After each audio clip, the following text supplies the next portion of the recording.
నమస్తే అన్న, అందరికీ నమస్కారం. కడపలో మహానాడు జరుగుతూ ఉన్న నేపథ్యంలో కడప పోలీసులు కొన్ని వాహనాలపైన ఆంక్షలు విధించారు. కడపలోని ప్రజలకు ముఖ్య గమనిక.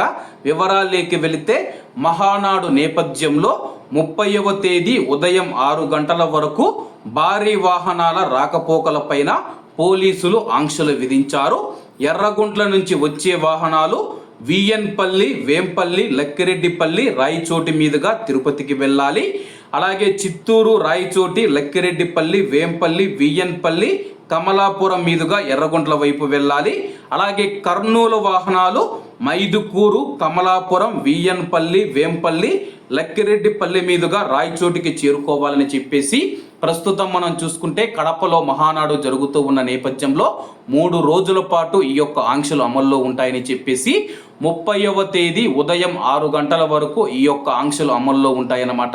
ఎందుకంటే 29వ తేదీ సాయంత్రం 5 గంటలకు మహానాడుకు సంబంధించిన బహిరంగ సభ ఉంటుంది కాబట్టి అప్పటికైపోతూ ఉంది. తెల్లారేతలికే అక్కడ మహానాడుకు సంబంధించిన పూర్తి వాహనాలు ఆయా జిల్లాలకు కానీ ఆయా ఊర్లకు వెళ్ళిపోతాయి కాబట్టి ట్రాఫిక్ ఇబ్బంది ఉండదు. కాబట్టి మే 30వ తేదీ 6 గంటల వరకు ఈ యొక్క ఆంక్షలు ఉంటాయి. కాబట్టి అందరూ బాగుండాలి, అందులో మనం ఉండాలి. అందరికీ నమస్తే అన్న, జై హింద్.